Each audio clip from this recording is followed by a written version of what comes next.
Andito kami ngayon guys sa Rojas Isabela at pupunta kami sa Victory Liner kasi nag-text yung Victory Liner na dumating na yung aking mahalaman na galing sa Tuguegarao City, so need natin pick upin kasi kung mag-stay pa siya ng overnight, kinabukasan meron na siyang parang storage fee na 100 pesos.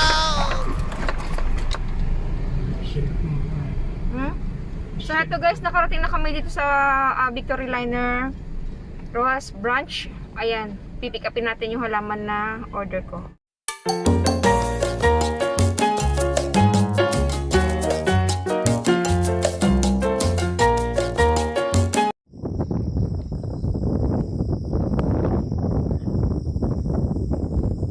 Ayan guys, pauwi na kami. Ang bilis lang. Nag-fill up lang ako.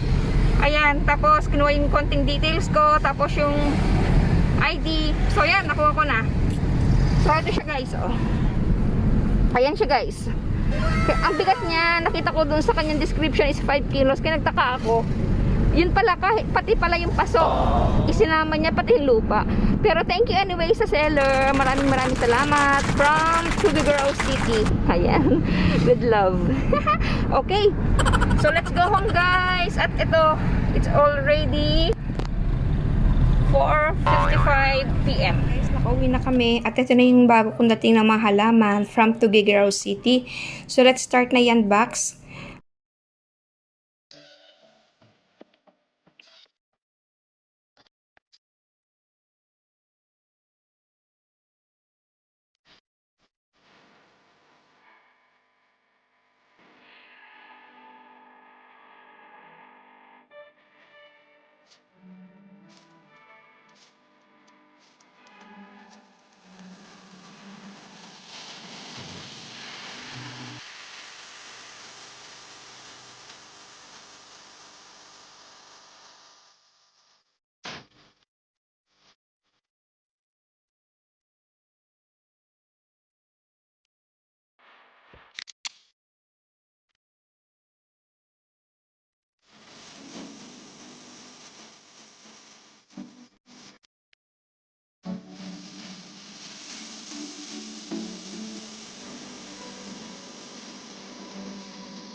So eto guys, nailabas ko na sila. Tapos na tayo mag-unbox. Pero gabi na, hindi ko na sila maitatanim ngayon.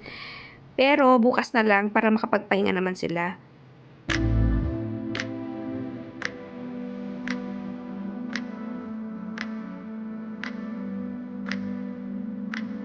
Hello guys, good morning. It's me again. Ayan, continuation lang po ng vlog ko ito kahapon. Kasi nga nakita niyo naman, ginabi tayo kahagabi sa pag-unbox ng mga halaman na galing sa Tuguegarao. So today, ayan, pagpatuloy na po natin kasi nakapagpahinga naman na yung mga halaman. So yun. And bago yun, coffee muna tayo guys habang nagkakape tayo. Kasi tuloy po naman yung mga bata. Mamaya na ako magluluto ng breakfast namin. A few moments later. Start na tayo magtanim para maaga tayo matapos guys.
Itanin mo natin sila. So, isa-isahin lang natin. Ayan. Itong si Alocasia forte na nag-iisa yung dahon niya. At hopefully, maparami natin. And then, si Fern na yung dikit-dikit yung mga dahon niya na maliliit. Ayan. Maganda ito pag lumago, guys. And then, itong si Marble Queen photos. Ayan, meron na ako nito kaso nga lang mura kasi sa kanya kaya kumuha ulit ako na isa. And then, si Giant Photos. Ayan, malaki yung mga dahon niya, guys. At lalaki pa dyan. So, hopefully din, ayan, lumaki at mabuhay. Tapos, si Pink Coaching ng Aglaw. Aglaw Nema. And then, si Cupid Peperomia. Ayan, dyan na din siya sa kanyang hanging planters. Ayan, hindi ko pa napunasan yung mga dahon niya, guys.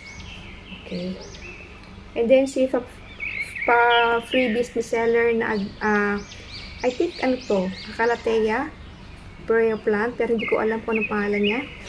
Ayan, hindi ko naman natanong si seller kung anong pangalan niya. So, thank you, seller. Tapos, itong isa na to, ito. Ito, guys. Ayan. Hindi ko pa siya na-iripat.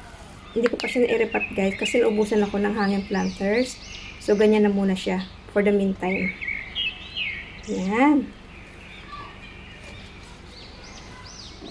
So, that's it for today's video guys. So, thank you so much for watching. And I hope na nag-enjoy po kayo.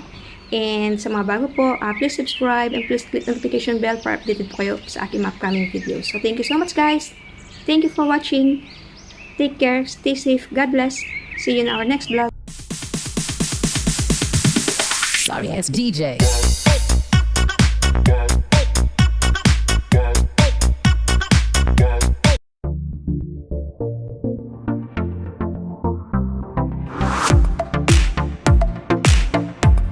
Po ng aking vlog.